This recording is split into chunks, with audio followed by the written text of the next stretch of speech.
नमस्कार स्टूडेंट्स, देखिएगा आज हम एक्सरसाइज स्टार्ट करेंगे अपनी 15वीं और 15वीं एक्सरसाइज का नाम है बेटा वृत्त की परिधि एवं क्षेत्रफल। आपकी 15वीं एक्सरसाइज है वृत्त की परिधि एवं क्षेत्रफल, जो कि इसमें से बेटा 3 नंबर का एक क्वेश्चन आता है। एक क्वेश्चन आपका 3 नंबर का आएगा इसमें और एक क्वेश्चन आएगा 1 नंबर का। तो ये वाली एक्सरसाइज है वो 4 नंबर की है और आपकी एक्सरसाइज का नाम है वृत्त की परिधि एवं क्षेत्रफल। अब सबसे पहले हम स्टार्ट करेंगे एक्सरसाइज 15 में कि वृत्त किसे कहते हैं। आज पहले हम इसके नोट्स करेंगे डिटेल से, उसके बाद एक्सरसाइज स्टार्ट करेंगे। अब सबसे पहले बात आती है कि वृत्त किसे कहते हैं।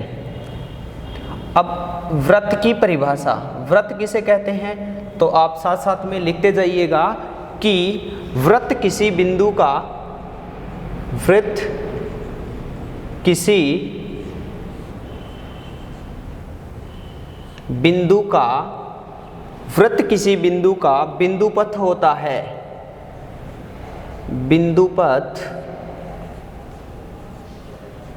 होता है जो समतल में इस प्रकार गति करता है, इस प्रकार गति करता है। देखिए बेटा, सबसे पहले मैं वृत्त की परिभाषा लिखवा रहा हूं आपको कि वृत्त किसी बिंदु का बिंदुपथ होता है जो समतल में इस प्रकार गति करता है कि समतल में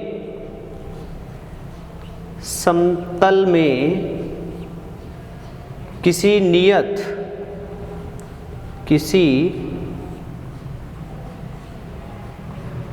बिंदु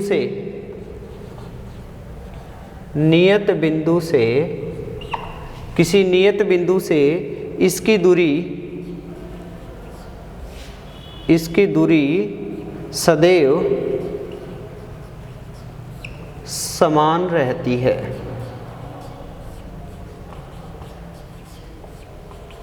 अब देखिएगा, सबसे पहले मैं वृत्त की परिभाषा की बात करूं तो बेटा वृत्त की परिभाषा क्या है। वृत्त किसी बिंदु का क्या होता है, बिंदुपथ होता है, जो कि आपकी एक्सरसाइज 10 बिंदुपथ के बारे में डिटेल से दी गई है। वृत्त है किसी बिंदु का बिंदुपथ होता है जो समतल में इस प्रकार गति करता है कि समतल में किसी नियत बिंदु से इसकी दूरी समान रहती है। इसकी दूरी क्या रहती है, समान रहती है। जैसे वृत्त किसी बिंदु का बिंदुपथ होता है। देखिए, एक बिंदुओं का ये बिंदुपथ है।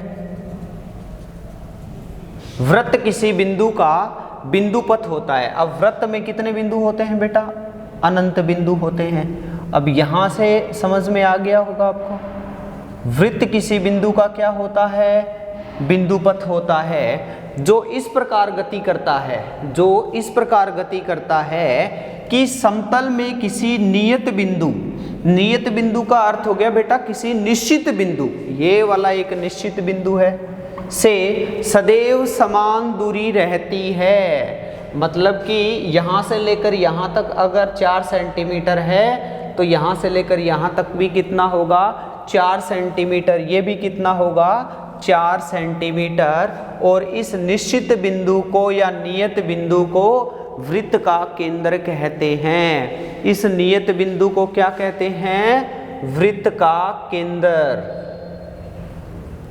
वृत्त का केंद्र कहते हैं। या ऐसे भी लिख सकते हो कि इस निश्चित बिंदु को या नियत बिंदु को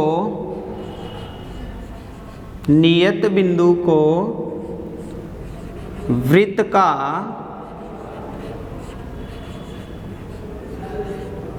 नियत बिंदु को वृत्त का केंद्र कहते हैं। इस नियत बिंदु को क्या कहते हैं, वृत्त का केंद्र कहते हैं। और वृत्त के केंद्र को वृत्त के केंद्र को O से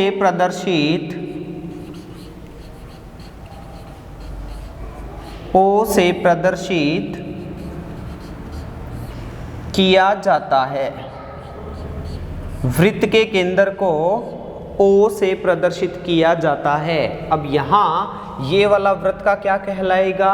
केंद्र। और वृत्त के केंद्र को बिंदु O से प्रदर्शित किया जाता है। यहाँ तक तो समझ में आ गया। और इसकी निश्चित दूरी और बिंदु O से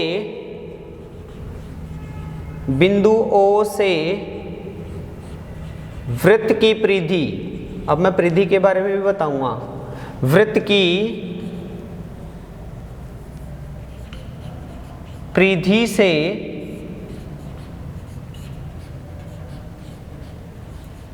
निश्चित दूरी, वृत्त की परिधि से निश्चित दूरी वृत्त की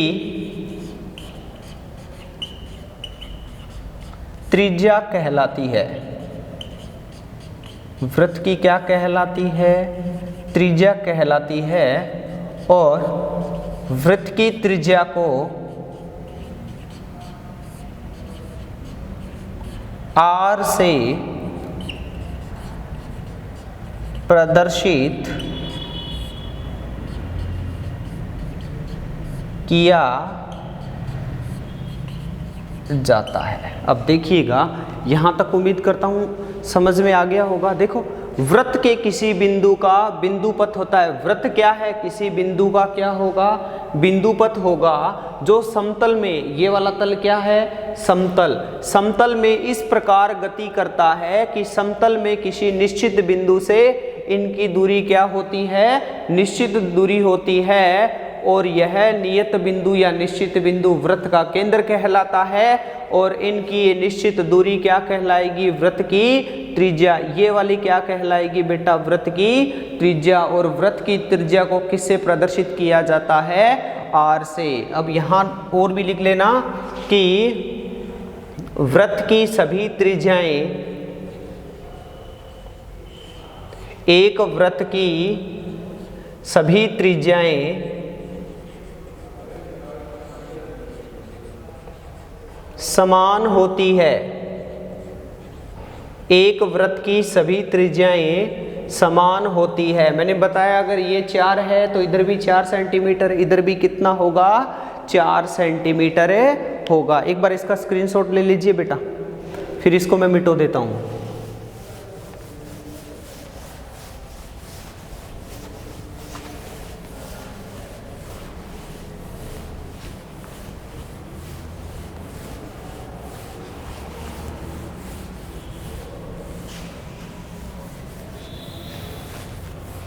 उसके बाद आप देखिएगा, यहां अगर मैं बात करूं कि ये वाला एक आपका वृत्त है और वृत्त का केंद्र है बेटा O।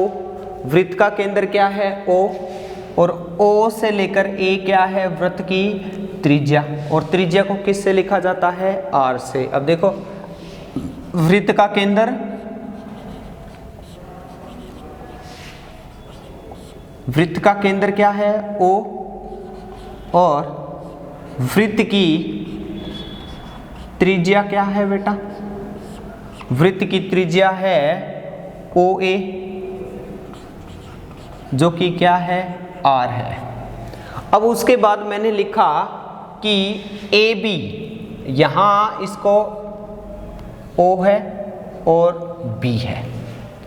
अब यहां लिखूं मैं, इस AB को बोलेंगे वृत्त का व्यास। ये AB क्या कहलाएगा? वृत्त का व्यास। यहाँ AB है, वो वृत्त का क्या है? व्यास। वृत्त का व्यास। और वृत्त का व्यास है, वृत्त को दो समान भागों में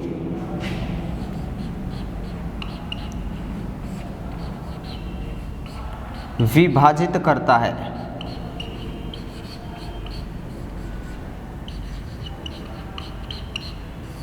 वृत्त का व्यास है, वृत्त को दो समान भागों में विभाजित करता है और प्रत्येक भाग अर्धवृत्त कहलाएगा। इसके बारे में बाद में चर्चा करेंगे।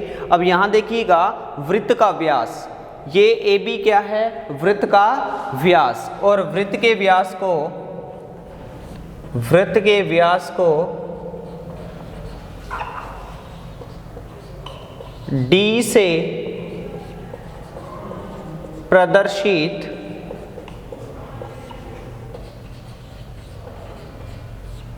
किया जाता है।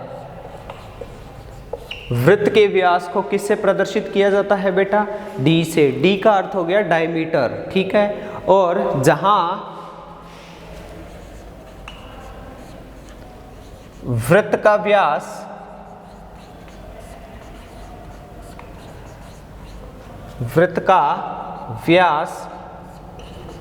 वृत्त की त्रिज्या का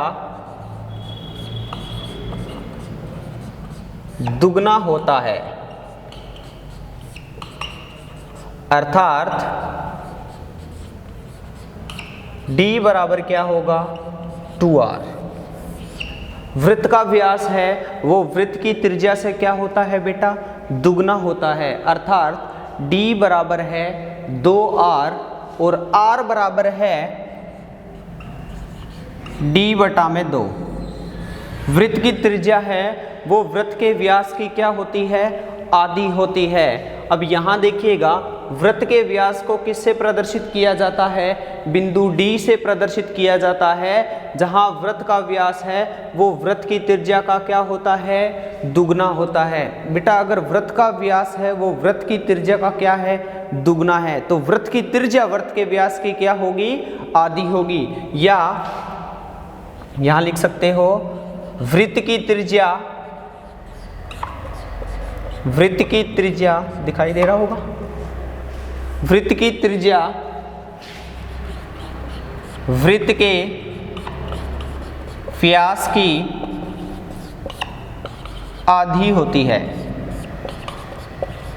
वृत्त के व्यास की आधी होती है, अर्थात अब r बराबर क्या होगा, D बटे में 2। एक बार मैं थोड़ा सा फिर से रिपीट करवाता हूं कि ये वाला वृत्त का केंद्र है, O से लेकर A वृत्त की त्रिज्या है, O से लेकर B भी वृत्त की त्रिज्या है, बट AB है वो आपका है बेटा वृत्त का व्यास, और वृत्त का व्यास है वृत्त को दो समान भागों में विभाजित करता है, और वृत्त के व्यास को बिंदु D से प्रदर्शित किया जाता है, अर्थात वृत्त का व्यास वृत्त की त्रिज्या का क्या होता है, दुगना होता है। वृत्त का व्यास है वो वृत्त की त्रिज्या से दुगना होगा, तो वृत्त की त्रिज्या है वो वृत्त के व्यास की क्या होगी बेटा, आधी होगी। तो यहाँ तक उम्मीद करता हूँ आपको समझ में आ गया होगा कि D बराबर क्या होगा, 2r, और r बराबर क्या होगा, D बटे में 2। इसका एक बार आप स्क्रीनशॉट ले लीजिए, फिर नेक्स्ट करते हैं।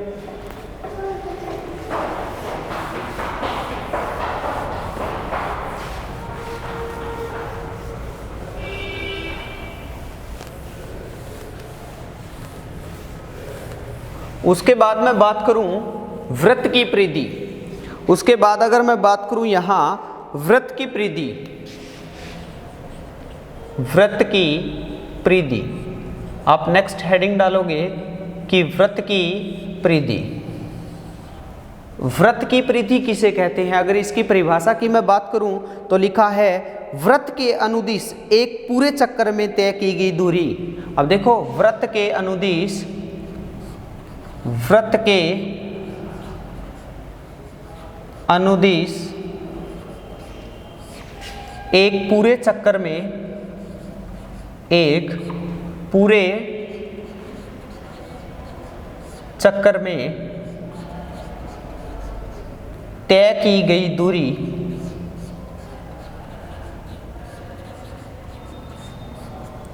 वृत्त की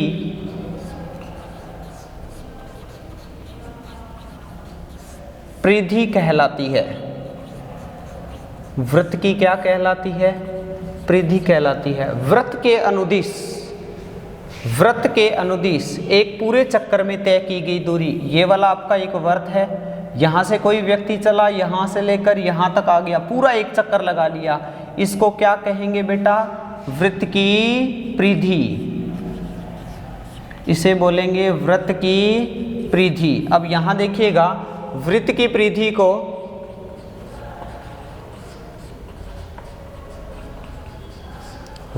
परिधि को बिंदु C से प्रदर्शित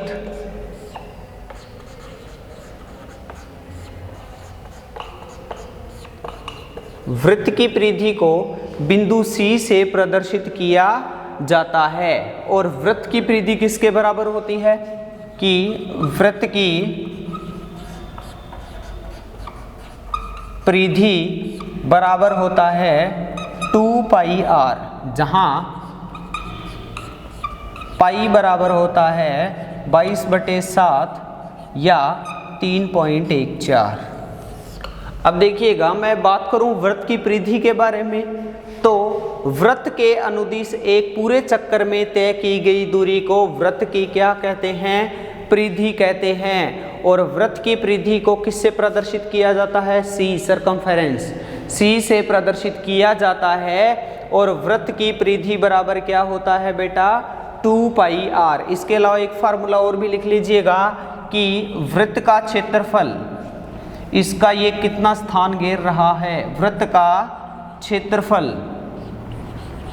और अगर वृत्त के क्षेत्रफल की मैं बात करूं तो आपका होता है πr²। वृत्त के क्षेत्रफल की बात करूं तो आपका होता है πr²। और बेटा वृत्त की परिधि क्या होती है? 2πr।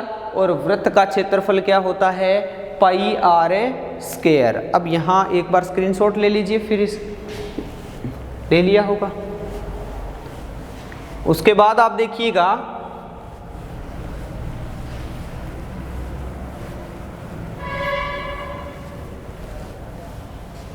कि वृत्त का व्यास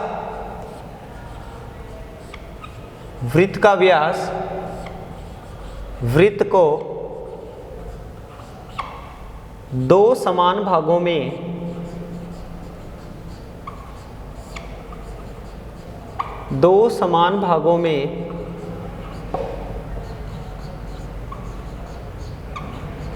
विभाजित करता है। वृत्त का व्यास है, वृत्त को दो समान भागों में विभाजित करता है।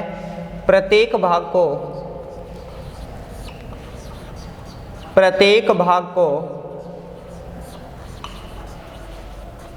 अर्धवृत्त कहते हैं। प्रत्येक भाग को क्या कहते हैं बेटा? अर्धवृत्त कहते हैं। जैसे कि ये वाला वृत्त क्या हो गया बेटा? अर्धवृत्त हो गया, जहां O इसका केंद्र है, A और B इसका व्यास है, और ये क्या है बेटा? त्रिज्या। और ये भी क्या है? त्रिज्या। और त्रिज्या को किससे प्रदर्शित किया जाता है? R से। अगर यहाँ मैं बात करूँ, फार्मूला क्या होगा? अब देखिए, नंबर 1 यहाँ लिख देता हूँ मैं। अर्धवृत्त की त्रिज्या क्या है बेटा? त्रिज्या है R। R इकाई जो भी आपकी सेंटीमीटर, मीटर जो भी दिया गया है। अर्धवृत्त की त्रिज्या है R। तो अर्धवृत्त का क्षेत्रफल बराबर आपका आएगा 1/2πr²। अर्धवृत्त का क्षेत्रफल क्या होता है? 1/2πr²। अगर वृत्त का क्षेत्रफल πr² होता है तो अर्धवृत्त का क्या होगा? 1/2πr²। और दूसरी अगर मैं बात करूं इसकी परिधि की, तो परिधि बताइएगा। टोटल वृत्त की क्या होती है? 2πr। टोटल वृत्त की 2πr होती है, तो 1/2 × में 2πr, तो 2 से 2 कैंसिल हो गया, πr बच गया। अब मैं यहाँ बात करूँ परिमाप की। अर्धवृत्त का परिमाप होता है बेटा सभी भुजाओं का योग। याद रखना, यहाँ परिधि और परिमाप का अलग अलग फार्मूला है। परिमाप देखिए क्या होगा, यहाँ से यहाँ तक इसकी परिधि कितनी है? πr, और प्लस में ये r और ये r और r कितना हो गया? 2r। तो याद रखना कि अर्धवर्त की परिधि होती है पाई आर और अर्धवर्त का परिमाप होता है पाई आर प्लस में 2r। और यहाँ मैं बात करूँ कि वृत्त का व्यास है, वृत्त को 2 समान भागों में विभाजित करता है, प्रत्येक भाग को अर्धवर्त कहते हैं। जैसे कि ये वाला एक आपका क्या है बेटा, अर्धवर्त है, और अर्धवर्त की त्रिज्या क्या है, r है, तो आपका अर्धवर्त का क्षेत्रफल हो गया 1/2 पाई आर स्क्वायर, और अर्धवर्त की परिधि है आपकी 1/2 इंटू में 2 पाई आर अर्थात पाई आर, और अर्धवर्त का परिमाप है आपका पाई आर प्लस में 2r। उम्मीद करता हूँ यहाँ तक आपको अच्छे से समझ में आ गया होगा, किसी बच्चे को कोई डाउट नहीं होगा। अब देखिएगा आप ये नोट्स अच्छे से कर लेना और एक्सरसाइज हम कल स्टार्ट करेंगे। Thank you.